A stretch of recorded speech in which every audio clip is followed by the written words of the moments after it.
Suwe menteramu lagi. Dikit nih, bayaran nih.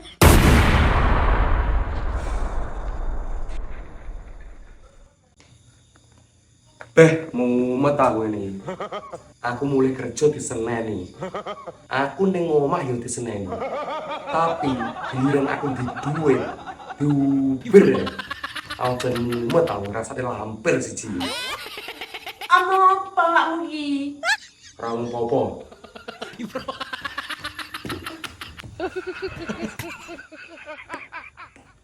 Nyoh kilo duite.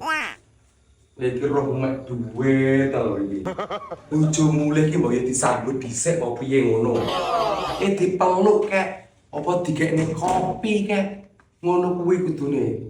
Ora terus panggah duwe ta. Tak rasa-rasane awakmu kaya motor Yamaha, selalu di depan. Terus bojomu iki mbok kon mangan apa? Emange kowe tega lek aku bongkok kaliren. Mek entene awakmu le. Wong genah sik urip ngono lho. Ngono muni bongko kaliran kowe iki. Ngatu bojo-bojo jaman saiki bodho rumah sakku bodho lucu to aku. Gumun aku iki. Hele, wong aku ki lho urip ki lho ya terpaksa lho ya anu. Terpaksa piye maksude? Wong aku ngene iki lho, kerja ya rekoso aku ngene iki. Duit senyekel ya awakmu. Kok giliran aku njaluk duit, awakmu langsung muni, "Ya, iku duitnya diijoli yo." Jajal, kurang penak piye awakmu Oleh liyane aku pengen dijotosi awakmu. Piye? Langsung tak laporne karo Pak Ladusing to. Lho jenenge KDRT. Wes terasa kakek ngomong, saiki aku gene kopi aku saiki. Bayu, gulane entek. Nyah, tekan-tekan lho. Hei, kowe iki lho sapa? Ngongkon-ngongkon aku iki. Ibuku ya udu, mbokku ya udu. Sapa lho iki? Bemu. Ora kelingan kowe. Ben-bengi sing nusone mesti aku. Eleng yo, Andi yo, eleng. Oh iya ya, kelingan aku. Nanti tak tukar ngono. Iki aku mesti nyusun nah iki ya to.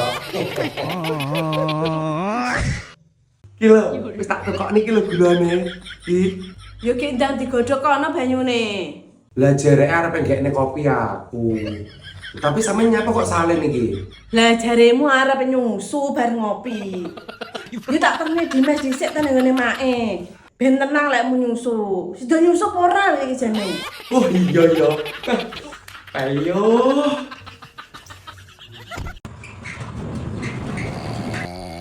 Oh.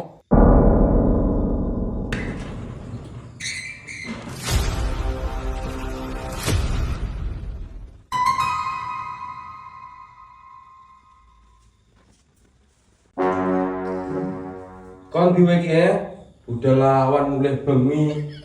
Aku ya belanja to. Refreshing. Aku lho stres nek kene kowe. Penak ya iki dadi mulai kok. Ora mikirne wong lanang. Panggamek gun entekne dhuwit tok. Kuwi kan wis dadi tanggung jawabmu to. Mangkane saurunge rabi ki nyambut gawe dhisik. Ben kabeh ki iso kecukupan. Lah rumah samu aku prayo lempo. Bayangno to. Aku awan nyambut gawe. Bengi menakne kowe ning kasur. Jajal to. Bayangno to yan biyen. Ya jelas lempoh to awakmu. Mangkane to lek bengi ki aja ben mangkreng-mangkreng ae.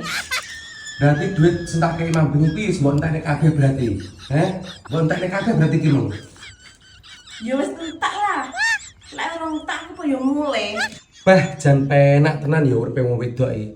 Kene sing nyambut gawe, kono sing ngentekne duwite.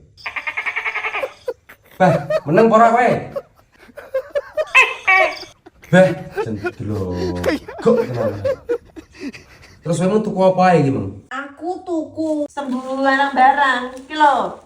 Tuku kaos, tuku klambi, tuku tas, skincare, sepatu. Iki lho.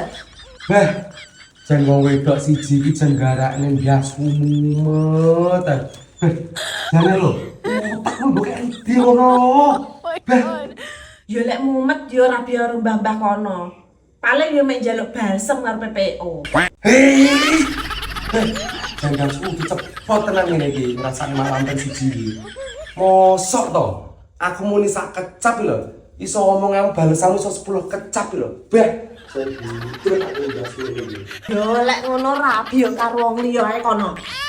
Walah Yan, awakmu saiki wis berubah saiki. Wis ora kaya dhisik saiki. Andio. Urip iki kudu digawe happy. Aja mek ngalah terus. Aku ki lho kurang piye? Pengorbananku lho sakeh rapi karo kowe. Masalah iki awakmu ki dadi wong wedok ki ora iso sabaran. Jajal to, ndelok nang TV-TV ngono kae lho. Nang TV-TV ngono lho wong wedok-wedok padha sabar kabeh.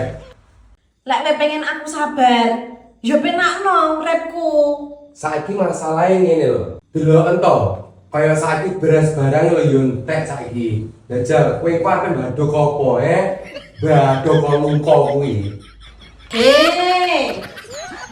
Ora buta aku kok dadek lungko.